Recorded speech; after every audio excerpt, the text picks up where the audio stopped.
पंतप्रधान किसान सन्मान योजनेत राज्यातील 4168 शेतकऱ्यांकडे 2 आधार क्रमांक असून या शेतकऱ्यांनी 2दा लाभ घेतल्याचे उघड झाले आहे। अशा शेतकऱ्यांचे एकच खाते चालू ठेवून दुसरे खाते बंद करण्याचे आदेश सर्व जिल्हा अधीक्षक कृषी अधिकाऱ्यांना देण्यात आले आहेत। तसेच संबंधित शेतकऱ्याकडून रकमेची वसुली करण्यात येणार आहे। येत्या शनिवारी या योजनेत 18वा हप्ता मिळणार असून दुरुस्ती न केल्यास या शेतकऱ्यांना शनिवारी 18वा हप्ता मिळणार नसल्याचे स्पष्ट करण्यात आले आहे।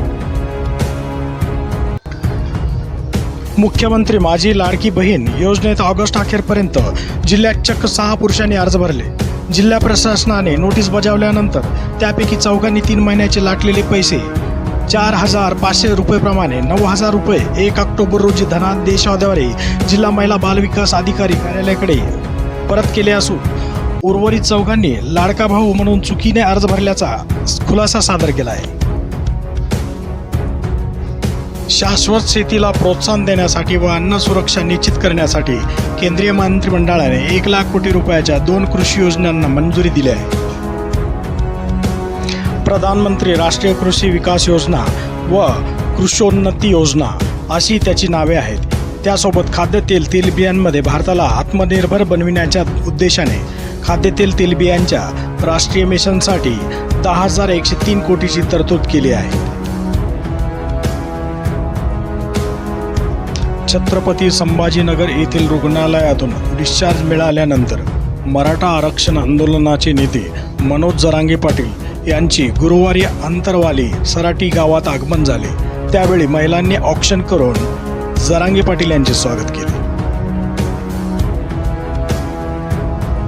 फुलंब्री येथील रजिस्ट्री कार्यालयात मागील 2 वर्षात भूमी अभिलेख कार्यालयाची हद्द निश्चितीचे बनावटपत्र लावून शेकडो बोगस दस्तावेज नोंदणी करण्यात आल्याची बाब माहिती अधिकारांतर्गत उघडकीस आली आहे। यासाठी या कार्यालयातील अधिकाऱ्यांच्या स्वाक्षऱ्या आणि शिक्के वापरण्यात आले आहेत।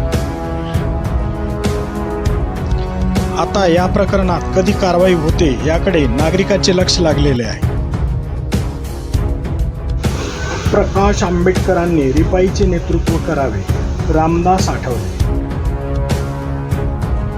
लोकसभेचे विरोधी पक्षनेते राहुल गांधी शुक्रवारपासून 2 दिवसाच्या कोल्हापूर दौऱ्यावर येत आहेत। यांच्या हस्ते शुक्रवारी सायंकाळी 6:30 वाजता कसबा बावड्यातील भगवा चौकात उभारण्यात आलेल्या छत्रपती शिवाजी महाराज यांच्या पूर्णाकृती पुतळ्याचे अनावरण होणार आहे।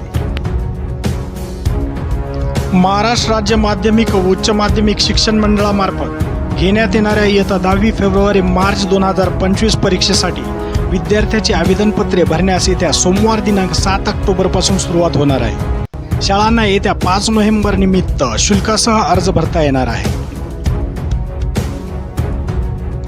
भाजपने कमी जागा देऊ केल्याने अजित पवार गटात अस्वस्थता। विधानसभेसाठी शिंदे सेनेला 85 ते 88, अजित पवारांना 42 ते 45 जागांची ऑफर। छत्रपती संभाजीनगर, चिकलठाणा, सावित्रीनगर येथे घरासमोरील गाडी चोरीला गेली। चोरी करताना चोर CCTV मध्ये कैद। या एरियामध्ये चोरीचे प्रमाण अधिक वाढत आहे। घरासमोरील गाड्या चोरी होत आहेत, यामुळे नागरिकांमध्ये भीतीचे वातावरण निर्माण झाले आहे।